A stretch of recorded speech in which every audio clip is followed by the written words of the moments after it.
Assalamualaikum warahmatullahi wabarakatuh.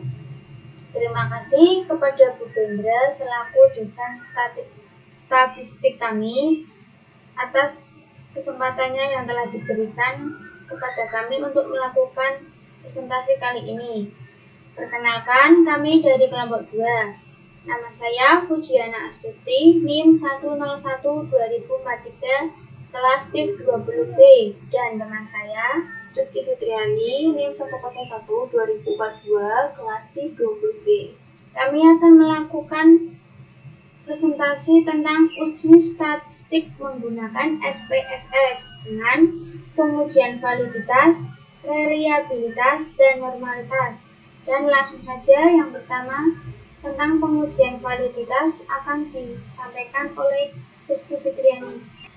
Baik, untuk pengujian yang pertama, kita akan melakukan uji validitas menggunakan aplikasi SPSS.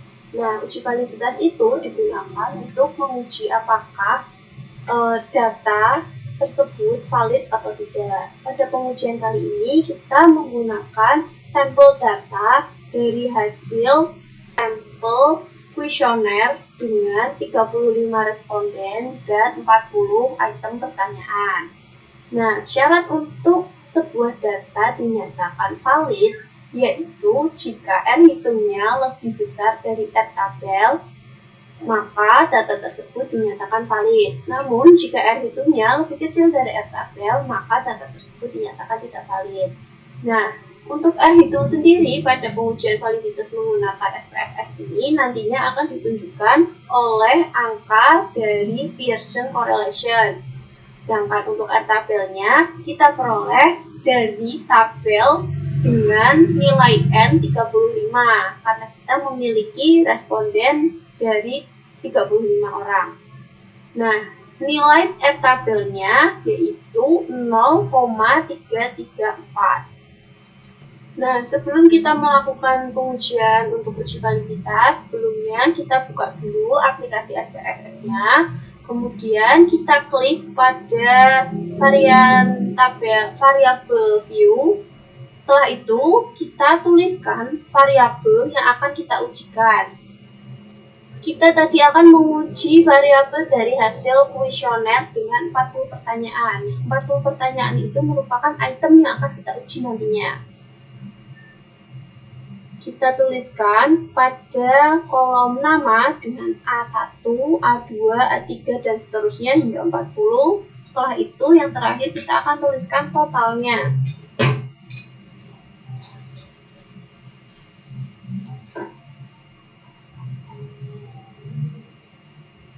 Nah, setelah kita tulis namanya menggunakan A1, 2, 3 hingga 40 dan juga totalnya, kita beralih ke kolom desimal, di mana kolom desimal ini yang tadinya berangka 2 kita ubah menjadi angka 0.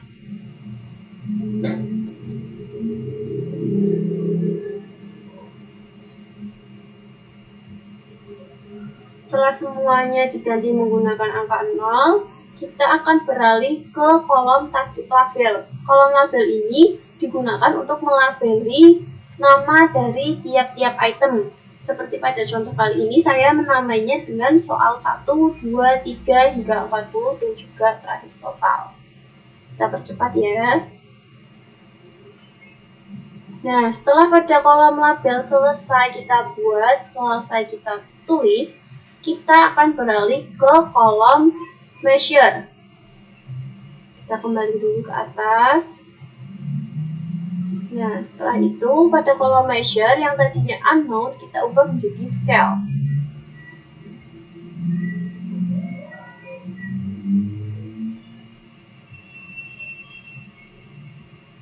Oke, setelah selesai kita akan beralih ke data view. Nah, pada data view ini terlihat bahwa masing-masing kolom dari variabel item tersebut masih kosong ya, karena kita belum memasukkan data dari hasil kuesioner tadi. Nantinya pada kolom ini akan kita isikan data dari 35 responden dari hasil kuesioner yang telah kita buat sebelumnya pada Excel. Sebelumnya kita blok dulu untuk ke samping hingga total dan untuk ke bawah nilainya hingga 35. Jadi memudahkan kita dalam mengcopy paste. Setelah itu kita beralih ke Excel, file Excel-nya kita buka. Nah, setelah itu kita akan mengeblok cukup data hasil kuesionernya saja yang kita blok. Untuk kemudian nantinya akan kita kopikan atau kita pindahkan ke tabel pada data view yang ada di aplikasi SPSS. Kita copy. Setelah itu kita beralih ke SPSS lagi. Pada kolom data view kita paste atau tempelkan. Nah, setelah muncul seperti ini, kita akan melakukan pengujian validitas.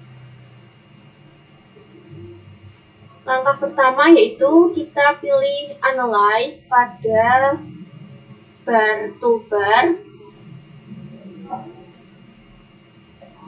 Kita klik Analyze. Setelah itu, kita pilih Correlate. Kemudian kita pilih Bivariate. Nah, data yang berada di kolom sebelah kanan itu sebenarnya tadinya berada di sebelah kiri. Kita ulangi ya biar jelas.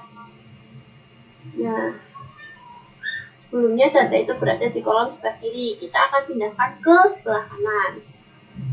Kemudian kita centang Pearson, Total, dan Flag. Setelah itu kita klik OK. Nah, muncul tabel seperti ini, tabel correlation.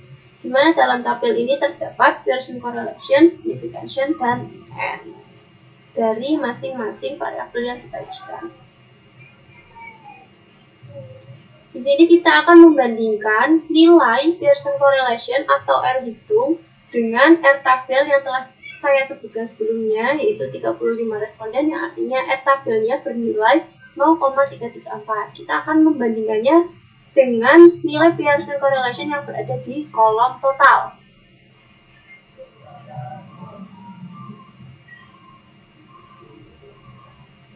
Nah, pada kolom total, pada variabel yang pertama atau soal yang pertama, dapat kita lihat nilai Pearson correlation-nya adalah 0,255, yang artinya nilai tersebut lebih kecil dari 0,334. Kita scroll ke bawah untuk melihat apakah ada yang lebih kecil dari 0,334. Dan ternyata masih cukup banyak ya kita lihat data nilai Pearson correlation atau nilai R hitung yang kurang dari R tabelnya, yaitu 0,334. Setelah dilihat secara teliti, dapat diperoleh dari 40 item tersebut terdapat 16 item yang nilai R hitungnya atau Pearson correlation-nya lebih kecil dari 0,334, yang artinya ke-16 item tersebut tidak valid. Maka data 40 variabel tersebut juga dinyatakan tidak valid karena masih banyak terdapat data-data yang tidak valid. Kemudian, selain menggunakan Pearson correlation, kita juga dapat melihat apakah data tersebut valid atau tidak melalui tanda bintang yang terdapat di atas angka Pearson correlation, di mana ada tanda 1 bintang maupun 2 bintang. Nah, tanda bintang tersebut menunjukkan bahwa angka tersebut atau variabel tersebut dinyatakan valid karena nilai Pearson correlation-nya di atas 0,334 atau di atas R tabelnya. Itu adalah cara termudah untuk kita melihat apakah data yang kita ujikan itu valid atau tidak dengan melihat apakah ada tanda bintang atau tidak pada nilai R hitungnya. Nah, kesimpulannya pada pengujian validitas kali ini kita nyatakan 40 item tersebut tidak valid dikarenakan masih banyak terdapat data-data yang tidak valid. Untuk penjelasan selanjutnya akan disampaikan oleh rekan saya, Fujiana Astuti. Baik, saya akan menjelaskan mengenai uji reliabilitas. Adapun syarat-syarat uji reliabilitas. Yang pertama, jika nilai R hitung lebih dari nilai R tabel, maka item dinyatakan reliable. Dan jika nilai R hitung lebih kecil dari R tabel, maka data dinyatakan tidak reliable. Atau jika nilai korbat alpha lebih besar dari 0,60, maka data dinyatakan reliable. Dan jika nilai korbat alpha lebih kecil dari 0,60, maka data tersebut dinyatakan tidak reliable.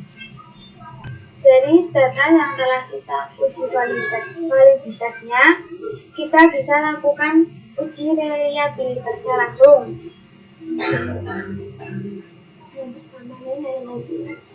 Yang pertama, kita pilih analyze, kemudian scale, terus reliability analyze.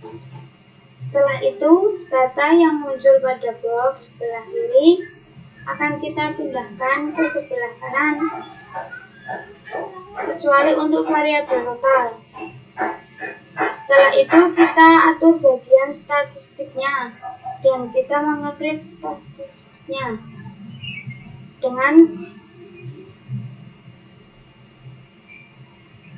setelah itu kita pilih centang item dan scale if item. Kemudian klik continue, selanjutnya klik OK. Oke, pada tabel cache processing summary berisikan data valid dan tidak valid. Di tabel terlihat bahwa data dengan N35 dinyatakan valid 100%, padahal pada pengujian validitas terdapat banyak yang tidak valid. Hal ini dikarenakan pada pengujian reliabilitasnya ini menggunakan pendekatan least squeeze.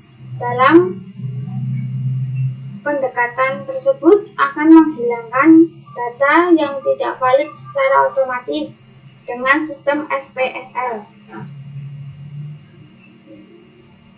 Kemudian, pada tabel reliability statistik tertera nilai korbat alpha dari 40 item. Nah, nilai korbat alpha tertera angka 0,796, di mana artinya angka tersebut lebih besar dari 0,60, sehingga disimpulkan bahwa data tersebut reliable. Yang kita akan melakukan uji normalitas. Nah, yang pertama kita pilih analyze. Setelah itu kita pilih descriptive statistic. Nah, setelah itu kita pilih explore. Nah, pada pengujian normalitas ini hanya satu sampel variabel yang akan kita uji, yaitu berupa sampel variabel total. Nah, pada variabel total ini sebelumnya berada di box yang sebelah kiri, kita pindahkan ke bagian yang sebelah kanan pada kolom dependent list atau dependent list. Setelah kita pindahkan, kita pilih plot. Nah, muncul demikian dan kita centang bagian histogram, kemudian normality.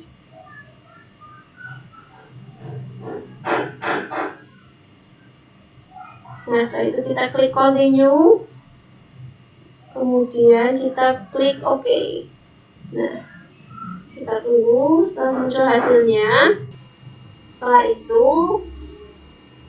kita scroll ke bawah, juga terdapat tabel test of normality, di mana nantinya tabel test of normality ini digunakan untuk melihat signifikansi dari Kolmogorov-Smirnov dan Shapiro-Wilk. Dari tabel test of normality, di mana di tabel tersebut dapat kita lihat terdapat nilai signifikansi dari Kolmogorov-Smirnov dan Shapiro-Wilk-nya. Nah, dapat kita lihat pada tabel test of normality, di mana signifikansi dari Kolmogorov-Smirnov-nya menunjukkan angka 0,53, yang artinya signifikansi tersebut melebihi angka 0,05. Berarti dapat dikatakan bahwa sebaran data pada pengujian kali ini dikatakan normal. Begitu pula dengan nilai signifikansi yang terdapat pada Shapiro-Wilk. Di situ tertera angka 0,45 yang juga lebih dari 0,05. Jadi jika dilihat dari faktor Kolmogorov-Smirnov atau statistiknya, dikatakan bahwa pengujian yang kita lakukan kali ini sebaran datanya normal. Sekian dari kami. Mohon maaf apabila ada tutur kata yang kurang berkenan. Kami minta maaf yang sebesar-besarnya. Sekian dari kami. Wassalamualaikum warahmatullahi wabarakatuh.